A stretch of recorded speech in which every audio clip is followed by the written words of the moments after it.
Minu poolt tore, et vallavanem on kohal ja emeriit. Ja ma arvan, et ta jätkab oma tööd, sest ka mina andsin niisuguse lubaduse, et ka järgmine aasta ma teen veel loenguid. Ja pealkiri on üsna niisugune, mida ma tõesti Tehnikakõrgkoolis loen. Ja neid tunde on mul seal 64. Aga teile ma pean rääkima 30 minutit. Nii et siin on mõned minu tudengid ka, kes käivad mind kuulamas. Täna ei ole meil loengut, meil on kolmapäeviti. Nii et ma räägiksin siis mitte nii selles Excelis, nagu täna öeldakse, vaid räägiksin nagu rohkem PowerPointis, et näidata lihtsalt pilte ja tehnoloogiaid ja mida me oleme siin Eestimaa peal siis korda saatnud ja mida me tahame korda saata võib-olla tulevikus. Ega see asi, kui minu vaatevinklist vaadata, nii hull ja trööstitu ei olegi. Ja me oleme üsna palju tööd teinud, eks te näete siin nende slaidide peal ka, mis osades me oleme siin siis kaasa löönud tõsisemalt. Minu enda taust on selline, et Arvi pani ka selle tabeli, ma ei teinud niisugust. Ma ei teinud niisugust. Minu tegelikult töö õppejõuna algas Tehnikaülikoolis 71 ja olen tänase päevani seal kirjades ikka. Ja kui midagi on vaja, siis helistatakse, siis ma lähen loen ja arutleme. Ja esimesed 10 aastat töötasin Siberis. Nii et Krasnojarskis sealkandis ja tegelesime siis pruunsöe elektrijaamade arendamisega ja lõpuks siis töötasime välja ka need kontseptsiooni ja kuidas neid tuleb teha.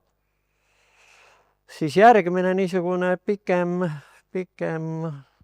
tööperiood oli Tsinghua ülikoolis Hiinas, kus ma tegelesin siis keevkihtteooriaga põhimõtteliselt ja lugesin siis hiinlastele põlevkiviõli tootmist. Nii et neil see oli niisugune kahepoolne töö.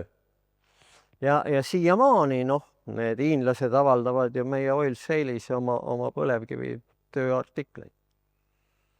Siis edasi ma olin aasta aega staseerimas tuumaenergeetika alal. Projekteerisime tuumaelektrijaama AP600 Westinghouse'is, mis hiljem siis muutus AP1000 juba ja täna vist Hiinas isegi ehitatakse ühte niisugust jaama. Ja olen tegelenud ka siis pikemalt jäätmete kasutuselevõtuga, jäätmete põletamisega, võib-olla ma mõne pildi näitan teile ka nendest asjadest. Ja siis üldse ka selle taastuvenergeetikaga, taastuvkütustega, põhiliselt muidugi puiduga, puiduhakke ja nende probleemid. Nii et minu taust on selline, nii et lühidalt võttes. Ja te kõik teate ilmselt, mis on taastuvenergeetika. On ju nii? Siin ju võib panna lausa paragrahviga selle siis kirja, nii et tuul, päike ja vesi, nagu öeldakse. Ja siis laineenergia. Laineenergiat on ka meie endine akadeemik, peaakadeemik siis uuris ka seda natuke lainete värki, aga Eesti rannikul see erilist probleemi ei lahenda, aga võib-olla poide jaoks ja niisuguste kohtade jaoks see sobib. Siis muidugi prügilagaas, biogaas ja siis kõige lõpuks siis biomass, mis meie tingimustes on siis põhimõtteliselt siis puiduhake. Ja natukene on siis seda põhku ja õlgi ka ja siis roojäätmeid ja võib-olla ka, mis võib veel olla, loohein näiteks, mida ka kasutatakse. Ja kui keegi tahab nende asjadega põhjalikult tutvuda, need on väga ilusti kirja pandud, nii et meil on üks niisugune organisatsioon nagu Eesti Taastuvenergia Koda, kes annab iga aasta siis välja niisuguseid aastaraamatuid.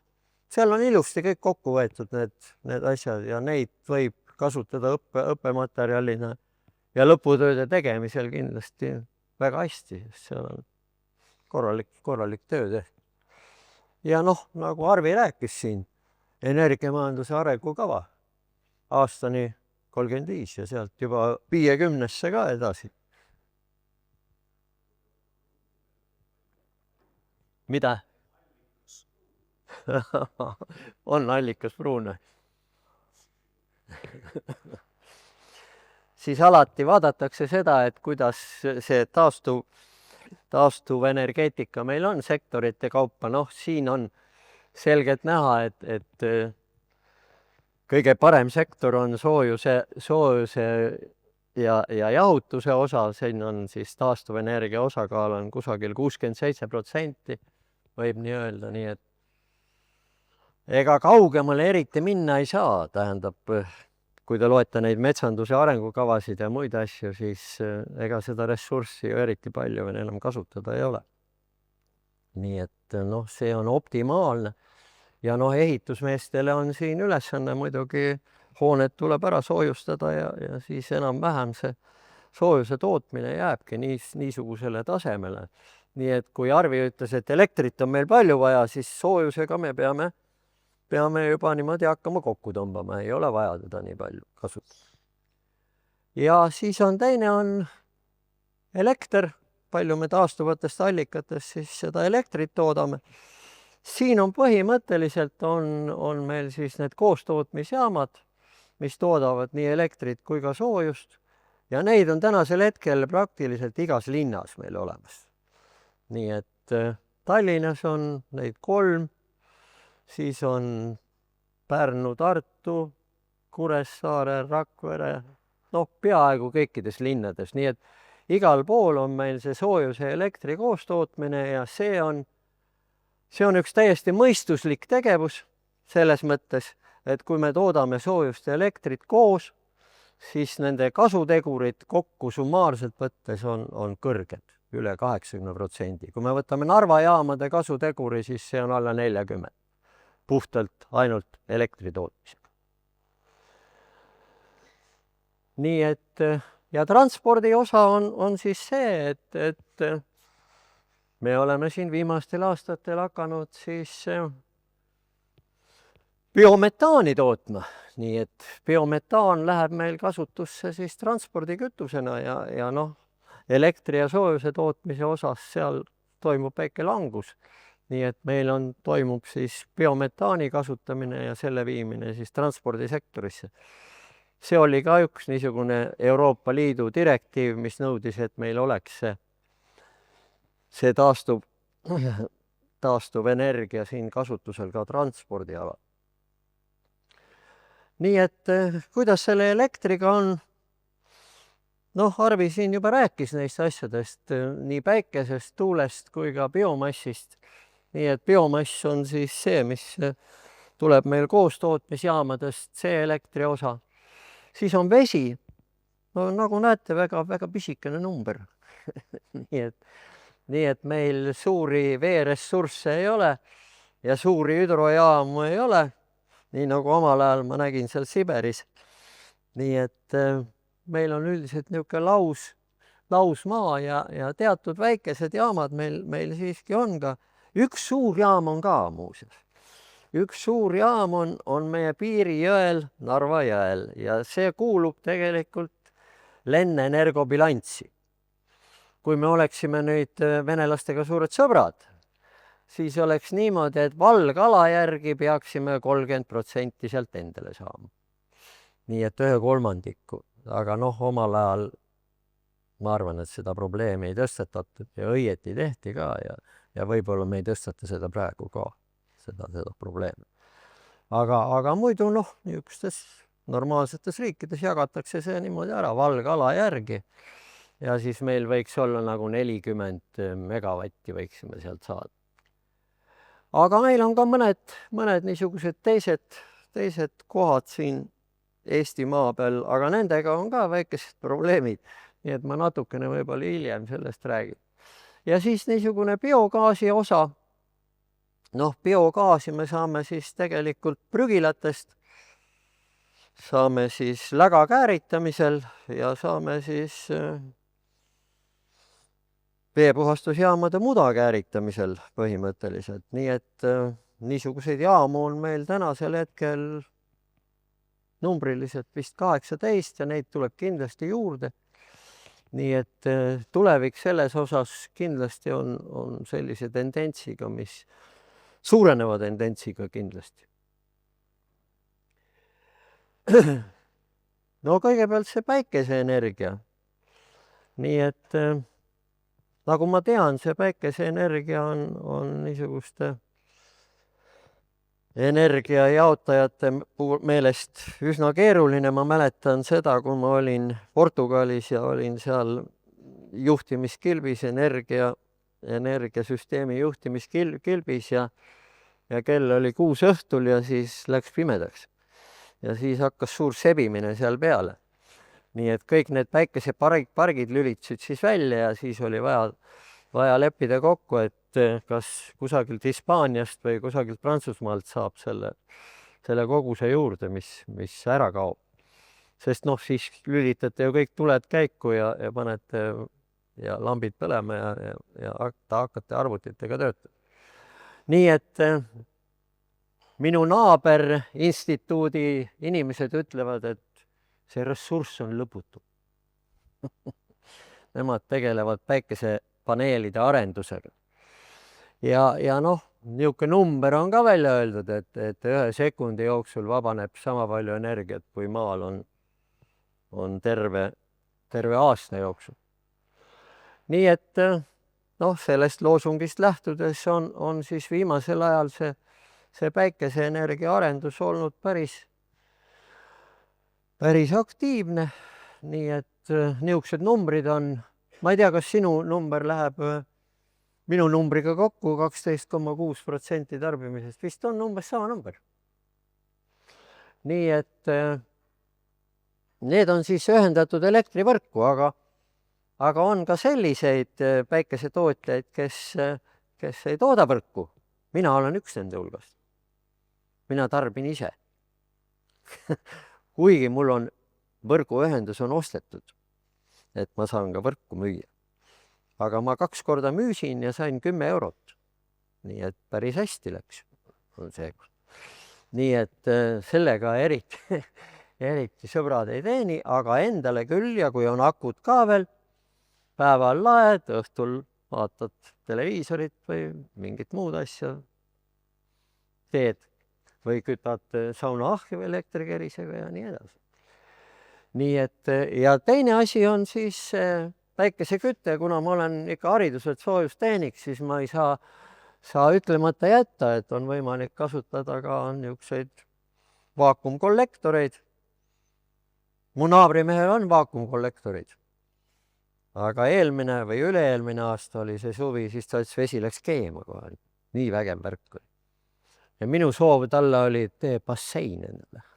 Hakkab basseini kütma. et siis vesi läheb 30 kraadi peale, siis saad vanad kondid ka sinna ujuma panna. Nii et niisugune mõte mul oli.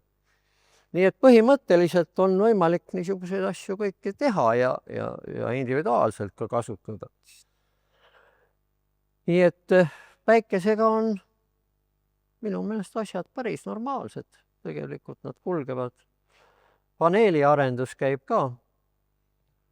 Nii et tuleb osta nüüd tänapäeval juba paremaid ja arenenud paneele. Kahju on sellest mul ainult, et kuna meie ülikool tegelikult tegeleb selle teemaga üsna tõsiselt, et me oleks võinud ka niisuguse Eestis selle päikesepaneelide tootmise käima panna. Ilmselt ei ole olnud kedagi niisugust väga aktiivset inimest, kes niisugust asja teeb. Üldiselt 1-2 aktiivset inimest otsustavad tegelikult niisugused väiksed asjad ära harida. Nii. siis järgmine asi on tuulepargid. No nendega olete kindlasti kursis, et igale poole neid teha ei saa. ja igasuguseid asju mõeldakse välja, et neid mitte teha. Eks siin on muidugi ka see, et loomulikult, kui ta sul sahistab seal külje all, siis ega see mugav tegevus ei ole. Ja noh, mõned asjad on siiski suudetud teha, kuigi need projektid, mis olid seotud nii Aidu tuulepargiga kui selle Sopi-Tootsi tuulepargiga, need varineerusid siin 10 aastaid. Tänasel hetkel on see asi lahendatud ja näete, siin 24. aastal on see võimsuse kasv olnud päris märgatav. Nii et tuulega on niimoodi, et rannikualadel meil on tuult headel päevadel kusagil 6-7 meetrit sekundis ja kui tuul pöörab tormiks, ütleme 25 meetrit sekundis, siis tuleb see tuulik välja lülitada, et ta katki ei läheks. Nii et ega siin see asi ka nii lihtne ei ole, et saaks lõputult temaga energiat toota. Siis on järgmine ala, meretuulepargid. Nii et meretuuleparkidega on niisugune lugu, et minu enda poeg omal ajal Nelja Energias tegeles selle teemaga üsna tõsiselt ja näete, ta tegeles sellega 10-11 aastat ja siis lõppes see projekt ära. Nii et, aga ta sai selle asja endale täiesti selgeks ja tegi selgeks ka minule, mis sinna vaja on. Tähendab, et niisugust asja teha. Selleks on vaja ikka väga vägevaid laevu, mis need asjad kõik kohale veavad, need mastid ja need tiivikud ja siis selle kondli ja kõik muu sellise. Nii et peavad olema niisugused spetsiaalsed sadamad.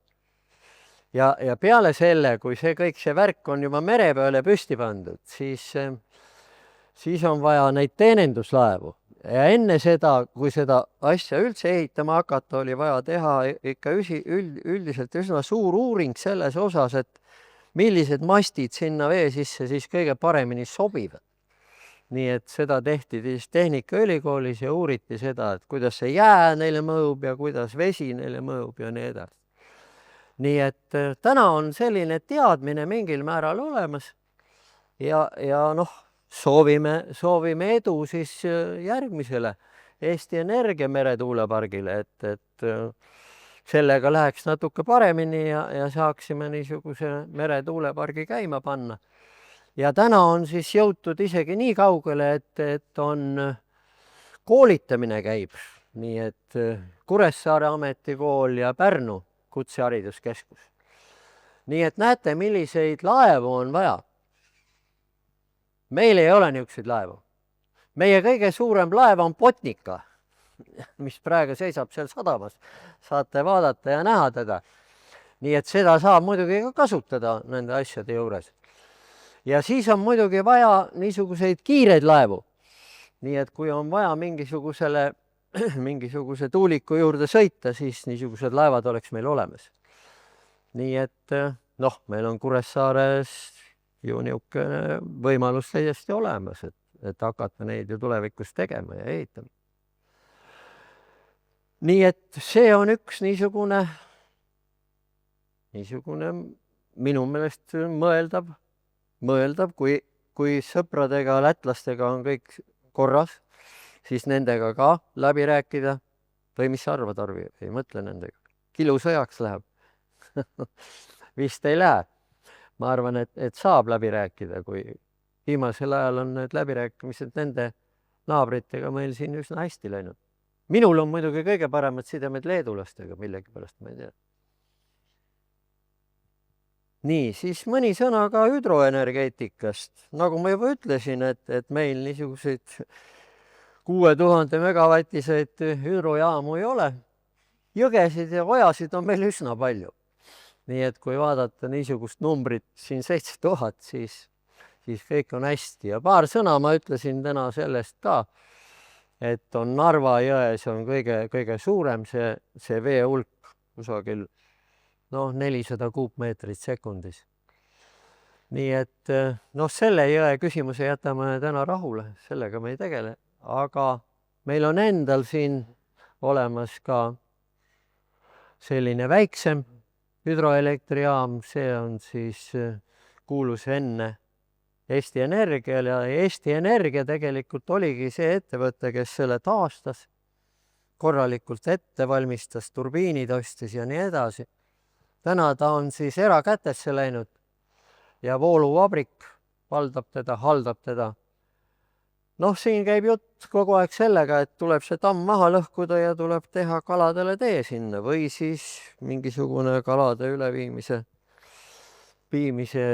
spetsiaalne rajatis. No ma ei tea, kui kaugele need asjad arenevad, aga tegelikult ta on muinsuskaitseline objekt. Nii et siin on see ka, see efekt on selle asja juures ka veel. Toodang on veel päris normaalne, noh, ütleme 1,1 megavatti, see ei ole naljaasi, see on päris ilus toodang.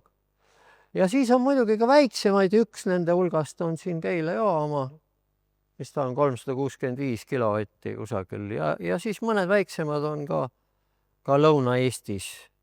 Aga noh, olulist energeetika panusta siin ei anna, aga ikka midagi ikka. Siis on järgmine, Arvi, sa rääkisid ka natukene sellest. Nii et see on siis energiasalv, see on ka seotud siis kindlasti tuuleenergiaga ja päikeseenergiaga võib-olla ka. Nii et aga see erineb kõvasti nendest pumphüdrojaamades, mis on mujal Euroopas. Mujal Euroopas see ülemine PF on kusagil mägedes seal kõrgel ja kõrguste vahe on võib-olla seal 600-700 meetrit, võib-olla isegi rohkem. Ja turbiin on siis pannud sinna mägede sisse ja siis voolab sinna alla see vesi läbi selle turbiini. Nii et ma olen mitmes niisuguses Euroopa jaamas käinud. Nii et nad töötavad täitsa korralikult, eriti on siis lume sulamise ajal kevadel, siis on ressurss hästi suur neil. Aga põhimõtteliselt meil on siin välja mõeldud siis selline süsteem ja Zero Terrain on see süsteemi nimi, nii et energiasalv seda valdab. Nii et nad on sellega tegelenud üsna pikka aega. Nii et täna ma arvan, et nad on jõudnud juba siis ehitusperioodi. Nii et ehitusperiood on siis kuni 29. aastani. Loodame, et siis 29. aastaks saab see salv valmis meile. Nii et kui keegi tahab neid asju uurida, siis siin on see allikas olemas, kus neid asju võib vaadata. Võimsus on üsna vägev. Nii et 500 megavatti, aga noh, näete, see salvestusmaht siin väga suur ei ole ja võib-olla on tulevikus vaja veel midagi sellist. Nii et ja teine suur probleem oli ju, kus see kivim läheb, eks see tardkivim. Siitan ütleb, et see läheb Rail Balticu ehitamiseks, nii et nii et tal on omasugused targad äriplaanid siin selle asja juures olev. Nii et noh, muidugi ka see veehaare on vaja ette valmistada ja eks siin on nende energeetika asjadega on üsna palju vaja igasuguseid töid teha. Aga loodame, et siis see annab meile mingisuguse niisuguse puhvri töötada nii tuulega kui ka päikesega. Siis üks niisugune ala, nii kui ma 91. aastal siin vabaks saime, siis esimene asi oli kohe see, et kuidas seda soojusenergiat toota, sest elektrienergia tootmise võimalus meil oli Narva jaamades hetkel olemas.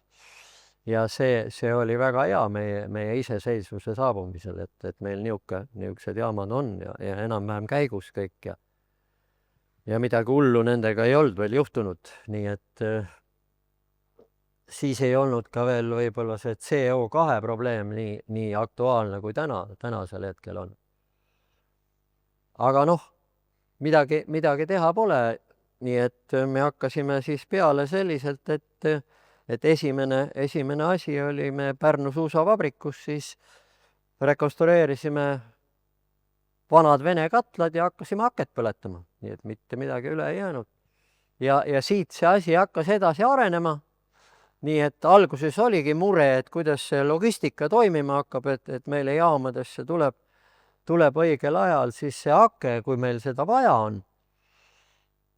Ja tegelikult ei olnudki mingit probleemi. Ilusti hakkas see asi peale. Kes hakkasid haket tootma, kes hakkasid seda vedama jaamadesse. Nii et noh, mingisugused probleemid on kindlasti, kui see hake tehakse kusagile põllu äärde ja siis see kopaga mees tõstab teile sinna siis ka natukene killustikku ja liiva. See on muidugi katlameeste mure, et küttepinnad hakkavad saastuma ja probleemid tekivad. Aga noh, suurtes katlamajades kõik need kontrollitakse üle. Nii et seal kindlasti mingisugust probleemi ei ole. Ja täna on see asi üsna hästi toimima hakanud. Seda haket tegelikult ei ole vaja kuivatada. See on täpselt selline hake, kui ta metsast tuleb. Noh, sageli võetakse see võsa maha ja jäetakse metsa äärde. Vaat need rohelised lehed peaksid maha langema ja eks ta natukene kuivab ka, sest rohelised lehed sisaldavad kaaliumit. Ja kaalium on siis niisugune korrosiooni aktiivne komponent, mis mõjub nende katlatorudele. Nii et parem on, kui me natuke saame teda siis tee ääres kuivatada ja et need lehed sealt välja langevad. Nii et meil on niisuguseid seadmeid üsna palju. Vanasti arvati, et noh, biomassi katlaid kesklinna, katlamaju me kesklinna või koostootmisjaamu ehitama ei hakka, et need töötavad kõik gaasi peal. Tänasel hetkel kõik toimib. Nii et mingisugust probleemi ei ole, mingisugust erilist müra ja mingist erilist tolmu ka nende asjade juures ei teki. Nii et see on üks viimaseid ehitisi, siin on 10 megavatti tuleb tast siis elektrit ja 47 megavatti tuleb tast soojust. Nii et ta on ühendatud sellesse suurde kesktrassi, nii et paljud elektrijaamad või koostootmisjaamad töötavad siis ühe trassi peale, nii et nagu öeldakse, Tallinn on või sees energia või soojuse varustamise alal. Nii et paljud teised linnad ütlevad niimoodi. Siis natukene ka nendest tehnoloogiatest, mida siis kasutatakse. Võib-olla mõnda veel meie ei kasuta, aga niisugustes väikestes kohtades võiks kasutada näiteks Stirling mootoriga niisugust süsteemi. Noh, siin on vaja, eks ju ka jälle niisugust kas see näitab? Ei näita. On vaja niisugust biomassi põletamise katelt ja siis see Stirling mootor pannakse siis, Stirling mootori kuum pool pannakse siis sinna suitsukäiku, sealt me saame siis temperatuuri ja teine pool siis jahutatakse maha ja selliselt hakkab see mootor tööle, et ta toodab siis kusagil 30 kilovatti elektrit meile. Ja siis, kui me juhime sealt selle soojuse siis sinna korsna poole, siis saame sealt ka soojust toota 100 kilovatti. Niisugused seadmed on üsna väikesed, on ka suuremaid ja neid võib kasutada siis niisugustes väikestes keskustes, kus on siis koolimaja näiteks või on mingisugune klubi ja veel paar maja, nii et siin väga suuri võimsusi me arendada ei saa. Teine niisugune teema on siis biomassikatlaga ja aurumootoriga seade. No aurumootor on põhimõtteliselt üsna sarnane sisepõlemismootoriga, seal ka kolvid liiguvad, ainult et me toodame siis auru, mida me suuname siis sellesse mootorisse ja mootori võlli otsas on siis generaator ja siis saame toota elektrit. Ja kui meil on vasturõhu, see tähendab seda, et see aur, mis selles aurumootoris oli, väljub teatud rõhuga, siis me saame kasutada seda ka kaugkütteks, kohalikuks kaugkütteks. no nende võimsused on piirides kusagil 200 kuni 2000 kilovatini. Nii et jälle niisugused, noh, Eesti on ka ju suhteliselt väike riik ja väikestes kohtades saab siis oma elektri ja oma soojuse tootmist kasutada. Ja siin on siis biomassikatlaga ja orgaanilisel Rankini ringprotsessil töötav seade. Kas see asi töötab või ei tööta? Mis? Ma võin proovida. Härra professor, paraku meie pool planeeritud aeg hakkab ühele poole saama, järgmine ettekandja töötab küll siia, on valmis üle mõtlema, kui me võimalik kokku, kas teile sobib, kui härra professor võtab 5 minutiga praegu oma laengu kokku ja hiljem siis me näpistame mõni minut teie ajast ja mõni minut meie ühisest lõunaajast, aga me saame siis professor Pais saab võtta oma mõtte kokku mõne minutiga. Me võib-olla oleks pidanud teile rohkem aega planeerima, aga praegu lihtsalt... Täna hommikul mulle keegi kirjutas, et mulle andaks 45 minutit. Ma ütlesin, no okei, ei ole vaja. Okei, sellest juba 36 on läbi, aga anname teile mõne minuti hea meelega, kuuleme mõne lõpetuse värksõna. Ma tahtsin öelda paar sõna selle kohta, et see põlevkivi tegelikult, millest meil üsna kehvasti räägitakse, tegelikult on see minu eelkäijate suur töö, mis on ära tehtud ja ma arvan, et ka selles osas, mis on CO2-ga seotud, on mingisugused muutused toimunud ja see katlatehnika tegelikult on keskkonna suhtes on ta ääretult sõbralik võrreldes selle esimese katlatüübiga, mis on. Nii et siin akadeemikud Epik ja akadeemikud Ots on siin omal ajal hästi palju selles osalenud. Ja samamoodi nagu ütlesid, et see õli tootmine, see on ka meie üks niisugune prioriteet, kindlasti peaks jääma ta tulevikus, sest seda saab turustada täna igale poole. Ja siis on üks slaid oli mul veel sellest jäätmepõletusest. Sellest ka alguses räägiti hästi pahasti, et miks me jäätmed peame põletama, vaid me peame kõik ära sorteerima. Tegelikult see on üks hea võimalus jäätmetest vabaneda, teda kokku suruda ja nii edasi ja siis sinna jäätmejaama viia. Nii et ja meil on ka siin avariielektrijaamad ja siin on siis näha ka seda, et kuidas mõeldakse seda energiat arendada. Noh, siin on see tordilõik on siin olemas, mis siis tulevikus CO2 neutraalne ja ilmselt seda tordilõiku hakkabki siis katma meil tulevikus tuumkütus.